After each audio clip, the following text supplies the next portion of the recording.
Hi guys, ನಮಸ್ಕಾರ ಎಲ್ಲರಿಗೂ. Welcome back to my YouTube channel. ಎಲ್ಲ ಹೇಗಿದ್ದೀವ? ಎಲ್ಲ ಚೆನ್ನಾಗಿದ್ದೀವ ಅನ್ಕೋತೀನಿ. ಇನ್ನೇನು ಇವತ್ತಿನ ಫ್ರೈಡೇ ನೈಟ್ ಸ್ಮ್ಯಾಕ್ ಡೌನ್ ಕೂಡ ಮುಗಿದಿದೆ. ಸೊ ಇವತ್ತಿನ ಶೋ ಅಲ್ಲಿ ಏನೇನಾಯಿತು, ಏನೆಲ್ಲ ಆಯಿತು, ಯಾವ ವಿನ್ ಅದು, ಯಾವ ಸೋತು ಅಂತ ಎಲ್ಲ ನಿಮಗೆ ಕನ್ನಡದಲ್ಲಿ ತಿಳಿಸ್ಕೊಡ್ತೀನಿ. ಇವತ್ತಿನ ಶೋ ಮತ್ತು ತುಂಬಾ ಚೆನ್ನಾಗಿತ್ತು ಅಂತ ಹೇಳ್ಬೋದು ಕಂಪೇರ್ ಟು ಪ್ರೀವಿಯಸ್ ವೀಕ್ಸ್. ಬನ್ನಿ ವಿಡಿಯೋ ಸ್ಟಾರ್ಟ್ ಮಾಡೋಣ. ಶೋನ ಓಪನಿಂಗಲ್ಲಿ ನಮಗೆ ಟ್ರಿಕ್ ವಿಲಿಯಮ್ಸ್ ಹಾಗೂ ಲಿಲ್ಲಿ ಆರ್ಟಿನ್ ಅವರ ಎಂಟ್ರಿ ನೋಡೋಕೆ ಸಿಗುತ್ತೆ. ರಿಂಗ್ನ ಒಳಗಡೆ ಬಂದು ಮೈಕ್ನ ತಗೊಂಡು ಫ್ಯಾನ್ಸ್ಗೆ ಸ್ಮ್ಯಾಕ್ ಡೌನ್ಗೆ ವೆಲ್ಕಮ್ ಅಂತ ಹೇಳ್ತಿರ್ತಾರೆ. ಅಷ್ಟರಲ್ಲಿ ಸಡನ್ ಆಗಿ ನಮಗೆ ಮಿಜಾ ಹಾಗೂ ಕಿಟ್ ವಿಲ್ಸನ್ ಅವರ ಎಂಟ್ರಿ ನೋಡೋಕೆ ಸಿಗುತ್ತೆ. ಇವರು ರಿಂಗ್ಗೆ ಬಂದು ಕಳೆದ ವಾರದ ಶೋ ಅಲ್ಲಿ ನಡೆದ ಘಟನೆಗಳ ಬಗ್ಗೆ ಮಾತಾಡ್ತಾ ಶುರುವಾದ ಇಬ್ಬರ ನಡುವಿನ ವಾಗ್ವಾದ ಮಿಜಾ ಮತ್ತೆ ಟ್ರಿಕ್ ವಿಲಿಯನ್ ಅವರ ನಡುವೆ ಸಿಂಗಲ್ ಮ್ಯಾಚ್ ಆಗಿ ಕನ್ವರ್ಟ್ ಆಗುತ್ತೆ. ಮ್ಯಾಚ್ ಕಡೆ ಬರೋದು, ಆದರೆ ಮ್ಯಾಚ್ ಡಿಸೆಂಟ್ ಆಗಿ ಇತ್ತು. ಟ್ರಿಕ್ ವಿಲಿಯನ್ ಅವರು ಮಿಸ್ ಜಿ ಟ್ರಿಕ್ಸಾ ಕನೆಕ್ಟ್ ಮಾಡಿ ಪಿನ್ ಮಾಡೋದರ ಮುಖಾಂತರ ಟ್ರಿಕ್ ವಿಲಿಯನ್ ಅವರು ವಿನ್ ಆಗ್ತಾರೆ. ಇದಾದ ನಂತರ ನಮಗೆ ಅಮೆರಿಕನ್ ನೈಟ್ಮೇರ್ ಕೋಡಿ ರೋಡ್ಸ್ ಅವರು ನೋಡೋಕೆ ಸಿಗ್ತಾರೆ. ಕೋಡಿ ರೋಡ್ಸ್ ಅವರು ಕೈಯಲ್ಲಿ ಒಂದು ಕಾಂಟ್ರಾಕ್ಟ್ನ ಇಟ್ಕೊಂಡು ಸೀದಾ ಅನೌನ್ಸರ್ ಟೇಬಲ್ ಹತ್ತಿರ ಬಂದು ಅಲ್ಲಿ ಇರ್ತಕ್ಕಂಥ ಚೇರ್ನ ಎಲ್ಲ ರಿಂಗ್ ಒಳಗಡೆ ಹಾಕಿ ರಿಂಗ್ ಒಳಗಡೆ ಬಂದು ಮೈಕ್ನ ತಗೊಂಡು ಕಾಂಟ್ರಾಕ್ಟ್ ಸೈನಿಂಗ್ ಎಲ್ಲ ರೆಡಿ ಇದೆ. ಗಂತರ್ ಅವರು ಬಂದು ನನ್ನ ಹತ್ತಿರ ಚಾಂಪಿಯನ್ಶಿಪ್ ಮ್ಯಾಚ್ನ ಕೇಳಿದ್ರು ಅಲ್ವಾ, ಸೊ ಅದನ್ನ ಇಲ್ಲಿ ಇವಾಗಲೇ ಕಾಂಟ್ರಾಕ್ಟ್ ಸೈನ್ ಮಾಡೋ ಮುಖಾಂತರ ಮುಗಿಸೋಣ ಅಂತ ಗಂತರ್ ಅವರನ್ನ ಕಾಲ್ಔಟ್ ಮಾಡ್ತಾರೆ. ಗಂತರ್ ಅವರು ಬಂದು ಕೋಡಿ ರೋಡ್ಸ್, ನೀನು ಎಲ್ಲಾನು ರೆಡಿ ಮಾಡಿ ಇಟ್ಕೊಂಡು ಇದೀಯಾ, ಟಿಪಿಕಲ್ ಅಮೆರಿಕನ್ ರೀತಿ, ಆದರೆ ನನಗೆ ಇದು ಇಷ್ಟ ಆಗುತ್ತಿಲ್ಲ, ನನಗೆ ಇದು ಸರಿ ಬರುತ್ತಿಲ್ಲ ಅಂತಾರೆ. ಅದಕ್ಕೆ ಕೋಡಿ ರೋಡ್ಸ್ ಅವರು, ಏನು ಸರಿ ಬರ್ತಿಲ್ವಾ, ನೀನೇ ಕಳೆದ ವಾರ ಮ್ಯಾಚ್ ಬೇಕು ಅಂತ ಹಿಂದೆಯಿಂದ ನನ್ನ ಮೇಲೆ ಅಟ್ಯಾಕ್ ಮಾಡಿದೆ ಅಲ್ವಾ, ಇವಾಗ ನೀನು ಮಾತಾಡ್ತಾ ಇರೋದು ನನಗೆ ವಿಚಿತ್ರ ಅನಿಸ್ತಿದೆ, ಬಾ ಈಗ ಸೈನ್ ಹಾಕು, ಇಲ್ಲೇ ಮ್ಯಾಚ್ ಕನ್ಫರ್ಮ್ ಮಾಡಿಕೊಳ್ಳೋಣ ಅಂತಾರೆ. ಅದಕ್ಕೆ ಗಂತರ್ ಅವರು, ಇಲ್ಲ ಇದು ತುಂಬಾ ಸ್ಮೂತ್ ಆಗಿ ಆಗಬೇಕು, ಅದಕ್ಕೆ ನೀನು ಪ್ಲೀಸ್ ಬಂದು ಸೈನ್ ಮಾಡು ಅಂತ ಕೇಳ್ಕೊ ಅಂತಾರೆ. ಅದಕ್ಕೆ ಕೋಡಿ ರೋಡ್ಸ್ ಅವರು, ತುಂಬಾನೇ ಸ್ಮೂತ್ ಆಗಿ ಹೋಗ್ಬೇಕಿದ್ದಿದ್ರೆ ಹಿಂದೆಯಿಂದ ಬಂದು ನನ್ನ ಮೇಲೆ ಅಟ್ಯಾಕ್ ಮಾಡಬೇಕಿರಲಿಲ್ಲ, ಸರಿ ನೀನು ಹೇಳಿದ ಹಾಗೆ ಪ್ಲೀಸ್ ಬಂದು ಸೈನ್ ಮಾಡು ಅಂತಾರೆ. ಅದಕ್ಕೆ ಗಂತರ್ ಅವರು, ಇದರಲ್ಲಿ ಯಾಕೋ ನನಗೆ ಮಜಾ ಸಿಗ್ತಿಲ್ಲ, ಪ್ಲೀಸ್ ಮಿಸ್ಟರ್ ಗಂತರ್ ಬಂದು ಸೈನ್ ಮಾಡಿ ಅಂತ ಬೇಡ್ಕೋ ಅಂತ ಹೇಳ್ತಿರ್ತಾರೆ.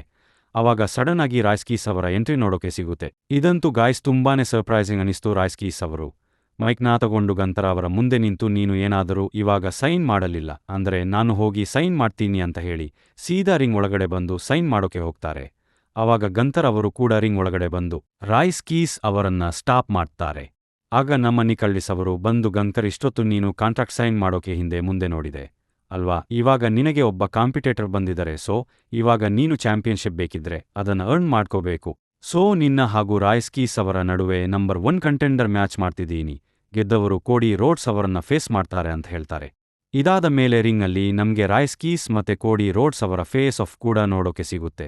ಕೋಡಿ ರೋಡ್ಸ್ ಅವರು ರಾಯ್ಸ್ಕೀಸ್ ಅವರಿಗೆ ನಮ್ಮಿಬ್ಬರ ಮಧ್ಯೆ ಒಳ್ಳೆ ಬಾಂಡಿಂಗ್ ಬಟಾಯ, easy to find but hard to beat ಅಂತ ಹೇಳ್ತಾರೆ. ಈ ಒಂದು ಸೆಗ್ಮೆಂಟ್ ತುಂಬಾನೇ ಇಂಟರೆಸ್ಟಿಂಗ್ ಆಗಿ ಇತ್ತು ಅಂತಾನೆ ಹೇಳ್ಬೋದು.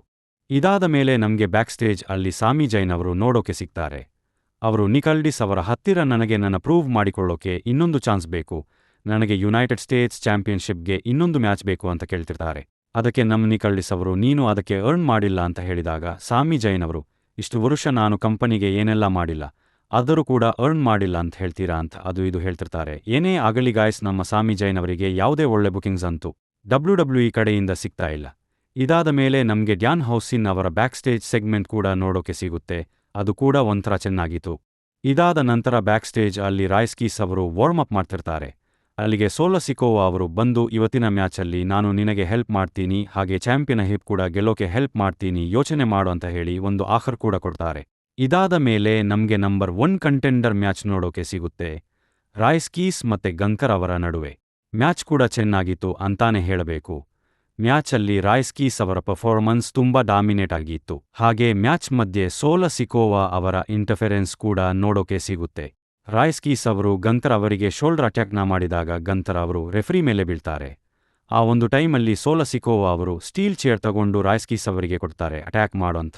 ಆದರೆ ರಾಯ್ಸ್ಕೀಸ್ ಅವರು ಉಲ್ಟಾ ಸೋಲಾ ಸಿಕೋವಾ ಅವರ ಮೇಲೇನೆ ಸ್ಟೀಲ್ ಚೇರ್ನ ಎಸಿತಾರೆ. ಈ ಒಂದು ಟೈಮಲ್ಲಿ ಗಂತರ್ ಅವರಿಗೆ ಒಂದು ಚಾನ್ಸ್ ಸಿಗುತ್ತೆ. ರಾಯ್ಸ್ಕೀಸ್ ಅವರಿಗೆ ತಮ್ಮ ಫಿನಿಷರ್ನ ಕನೆಕ್ಟ್ ಮಾಡಿ ಪಿನ್ ಮಾಡಿ ವಿನ್ ಆಗೋದರ ಮುಖಾಂತರ ನಂಬರ್ 1 ಕಂಟೆಂಡರ್ ಕೂಡ ಆಗ್ತಾರೆ. ಗಂತರ್ ಗೆದ್ದು ಆದ ಮೇಲೆ ಕ್ಯಾಮೆರಾ ಕ್ಲೋಸ್ಅಪ್ ಅಲ್ಲಿ ಕೋಡಿ ರೋಡ್ಸ್ ಅವರಿಗೆ ವಾರ್ನಿಂಗ್ ಕೊಡ್ತಿರ್ತಾರೆ. ಸಡನ್ ಆಗಿ ಕೋಡಿ ರೋಡ್ಸ್ ಅವರು ಬಂದು ಒಂದು ಕ್ರಾಸ್ ರೋಡ್ನ ಕನೆಕ್ಟ್ ಮಾಡ್ತಾರೆ. ಹೀಗೆ ಶೋ ಮುಕ್ತಾಯ ಆಗುತ್ತೆ. ಓವರ್ ಆಲ್ ಆಗಿ ಗೈಸ್, ತುಂಬ ದಿನ ಆದಮೇಲೆ ಸ್ಮ್ಯಾಕ್ ಡೌನ್ ಒಂದು ಸ್ವಲ್ಪ ಚೆನ್ನಾಗಿ ಬುಕ್ ಮಾಡಿದ್ದಾವೆ ಅಂತಲೇ ಹೇಳ್ಬೋದು. ಶೋ ತುಂಬಾ ಚೆನ್ನಾಗಿತ್ತು ಅನಿಸ್ತು ನನಗಂತೂ. ನಿಮಗೆಲ್ಲ ಹೇಗೆ ಅನಿಸ್ತು ಕಮೆಂಟ್ ಮಾಡಿ, ಇಷ್ಟ ಆದರೆ ಲೈಕ್ ಮಾಡಿ, ಸಬ್ಸ್ಕ್ರೈಬ್ ಮಾಡಿ.